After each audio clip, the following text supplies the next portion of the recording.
Powered by Pop Art Videoproductie. Sponsored by vechtsportonline.nl. Uz ringa grīdas, un tādējādi tas nebūs noteikuma pārkāpums. Vienmēr sakot MMA, latviski sakot, un holandietis, starp citu, ir trīskārtais savas valsts čempions tieši šajā divu cīņas veidā. 27, lūk pa kreisi, jūs viņu redzēsiet. Redzat jau tagad 27 uzvaras, 17 ar nokautu, 5 zaudējumi, tātad 32 profesionālās cīņas. Benelux valstu čempions, ne tikai Holandes. Un Las Vegas kaut kas no hip-hop klāsta. Nu, es domāju, ka jums nav jautājumu, kāpēc viņš izvēlēs ar hip-hop mūziku.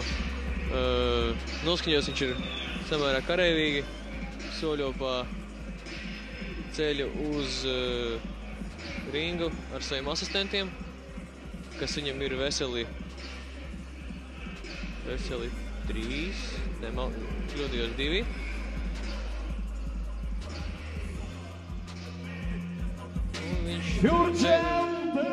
Un viņš sveicina Arēnu Rīga. Kā jau teicu, holandieši šajā sportā ir viena no vadošiem Eiropā, ja ne number one, pirmie Eiropā. Представитель Белоруссии. Его основной стиль единоборств – джиу-джитсу. To mēs pateicām jau. Провел 7 боев на профессиональном ринге, из них 6 побед и 1 поражение.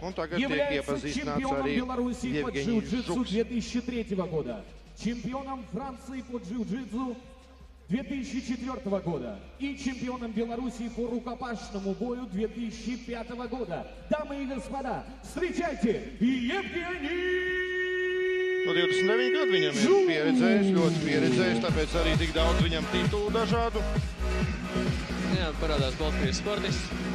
Mūzika ir tāda vairāk klubu mūzika. Viens asistents. Šī te Baltkrievijas sportists ir smagāks par savu oponentu.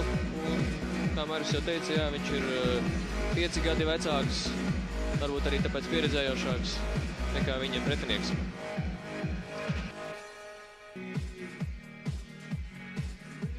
Gribētu atgādināt, ka šai cīņai raundi būs 2 un katrs rauns būs 5 minūtes. Tātad nebūs tik daudz gongu kā iepriekšējā cīņā.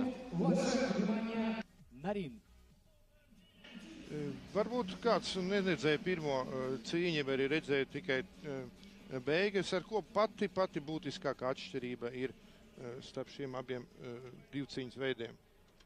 Tātad, kā es teicu, taiboksā sports vairāk visa cīņa norit kājās stāvot, un šajās cīņās ir arī atļauta cīņa uz zemes un cīņas paņēmieni, kas varētu būt, ir paralēlis ar sambo, judo, jiu-jitsu, grieķu romiešu cīņa, brīvā cīņa. Nu, ko šeit arī demonstrē sportisti, viņi jau ir aizgājuši cīņa parterī, un vajag ir noteikt, kurš no viņiem būs dominējošais. Atrodoties parterī, pretinieks drīkst izdarīt arī sitienus ar rokām pa gulošu pretinieku. Jā, nu cīņu veidu ir dažādi, daudzi, un pat tajā pašā karatē vien ir pār pa 10 dažādu novirzienu. Tas arī ir saprotams nedaudz tādā ziņā, ka komerciāli, vairāk veidu, vairāk čempionu un tā tālāk. Nu, kādu komentēt šo brīdi, kas notiek? Šobrīd viņi, referīs pārtrauc šo cīņu, viņi mēģināja, katrs no sportistiem mēģināja izdarīt kādu no savu paņēmieniem, iziet uz kaut kādu no pieejamajām, kā teikt, atrast atslēgu, lai atslēgtu pretinieka aizsardzību. Tad Holandes sports izdarīja vienu no tiem, ko mēs pārsveidām pārkāpumiem, izdarīja citienu cirkšņu rajonā. Protams, viņš atvainojas savam oponentam. Gan tiesnesim, gan pretiniekam atvainojās, pauze. Tas viss ir saprotams. Gribētu atgādināt, ka Ja kāds ir tikko mums pieslēdzies, tad sportists no Holandas ir zilajos šortos un sportists no Baltkrievijas ir melnajos šortos. Sportistam, kurš saņēma šāda veida traumu, ir tik dots laiks rehabilitēties un sakopties, savākties cīņai. Sportists no Holandas ir ar tetovējumiem klāts. Mums tetovējis uz vēdera sev Bad Boy, kas ir arī viens no brandiem, kas ražo ekipējumu cīņas partveidiem. Baltkrievijas sportists ir atkopies un turpināt cīņu.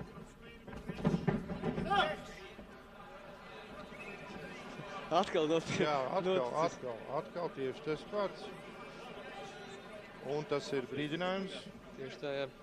Un tiek dots timeouts minūti laika atkopties. Kā mēs redzējām, Holandas sportists ir nesaprašanā, kāpēc tā. Varētu mēs noprast, ka viņš to speciāli noteikti nedara, vienkārši apstākļi tā viņam sakrīt, kad viņš izdara šādu veidu pārkāpumu.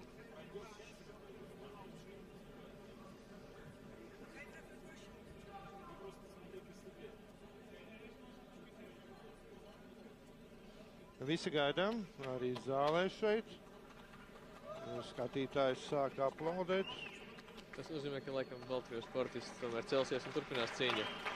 Jā, skatītāji uzmundrina viņu un cīņa turpinās arī.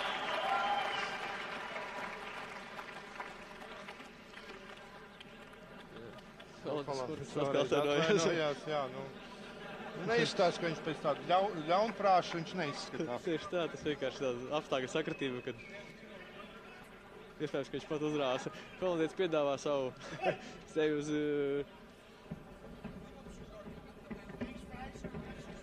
Un cīņa turpinās. Man liekas, paslīdē vienkārši.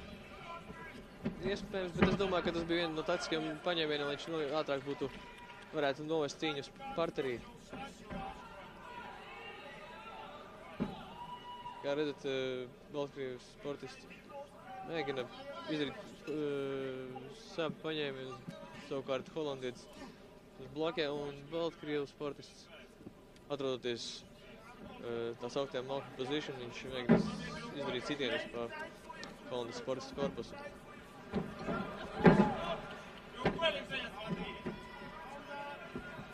Holandas sportisti mēģina izlaust Baltkrievam roku, bet Baltkrievs paspēja izrauties. Nē, kost nevar, bet starp citu ir cīņu veids, kur tas ir atļauts. Jā, ir tāds viens cīņas veids, kur tiek piekopts arī šāda veida uzbrukumi. Nu, tas ir nākušais solis jau uz tā saucamo street fighting, uz ielu cīņām, kad tiek atļauts viss un visur. Nu jā, Taisonam būtu labas izredzes varbūt, bet tas tā viss katrā ziņā joki mazi, cīņa ir ļoti nopietna. Jā, žēl, ka mēs neredzam precīzi, cik ir laiks palicis. Bet rauns beiga puse.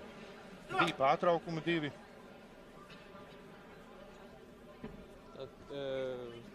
Ringa tiesas ir pārtraucis šo cīņu, jo sportisti bija izgājuši jau ārpus ringa. Viņi, jā, varbūt skatītāji nav izpratuši, bet tā parasti notiek, kad ja sportists izlien ārpus ringa, tiesas viņus iesauc ringa centrā un viņi nostājas tieši tādās pašās pozās, pozīcijās, kādās viņi atradās, kad izgāja ārpus ringa, lai varētu cīņu turpināt.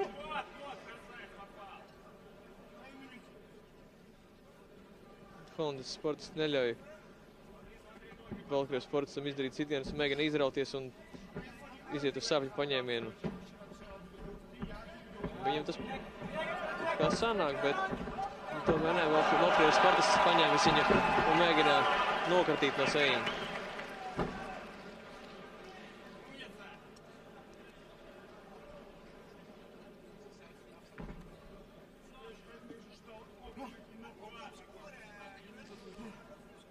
Tad Holandas sportists fiksē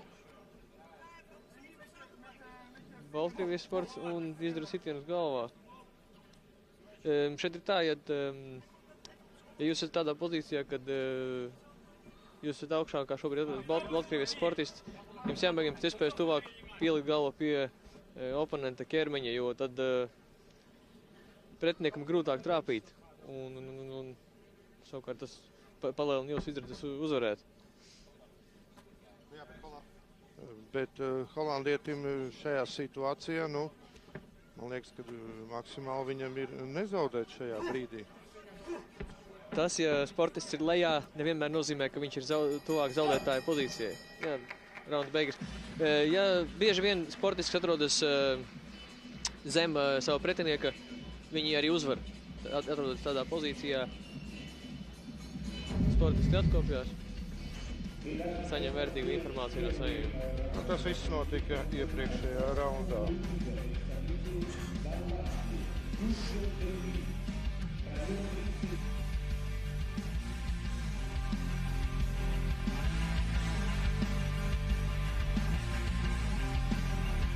Vispār pavērojam tiešām šos te panākumus, tad abi ir ļoti pieredzējuši. Gan Baltkrievam ir 3 čempionu tituli, pat Francijas jiu-jitsu atklātajā čempionātā, un MMA holandietis vinnējis ne tikai Holandē.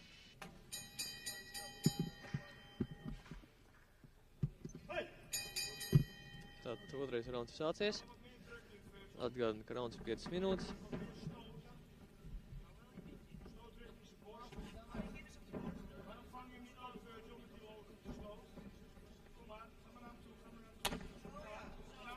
Sportisti abi šobrīd cīnās stāvus, izdara vairākus lokikus un Holandas sportists paņēmis un met Baltkrievu, izdarīja pāris sitienus ar cēlī.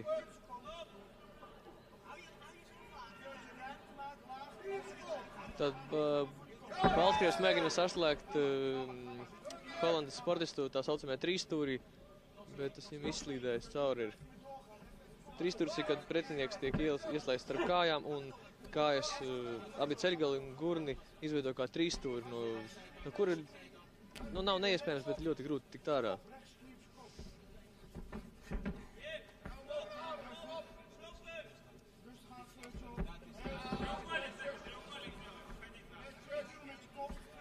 Devins mēģina nožņaukt ar gurniem Žukovu, bet Žukovs tomēr tika ārā un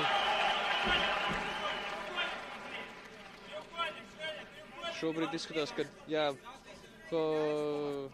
Devins ir saslēdzis trīsstūrī Baltkrievijas sportistu. Jā, Baltkrievijas sportists kapitulē. Vienmēr sakot, viņš padodās, zaudē šajā cīņā, un uzvarētājs ir holandietis. Jurģils Devins, jā. Nepavelti mēs teicām par Holandi, kādi tur labi meistari, un to jūs arī tagad redzējāt šeit paši arēnā Rīga. Holandietis demonstrē ļoti baudāmu tehniku cīņai parterī, kur varētu vilkt paralēlis ar braziliešu jiu-jitsu vairāki elementi ir no šīs cīņas. Un pāris pozēšana fotogrāfam. Atkal neiztrūkstošās ringa meitenes.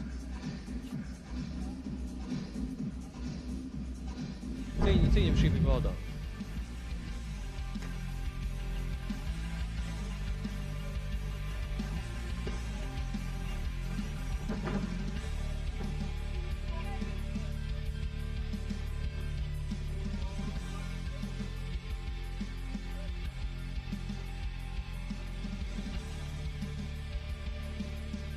Te nav viss ir skaidrs, holandietis ir uzvarējis, Evģiņijs Žuks padevās, bet viņš bija spiests padoties.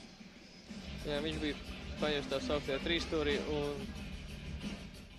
Итак, в этом поединке в результате болевого приема победу одерживает Sāpi paņēmienu uzvaru izcīna holandietis Devins Holandē. Bet es ceru, ka mans kolēģis Davids Ernstreits ir sagatavojis kādu interviju. Jurģils Devins.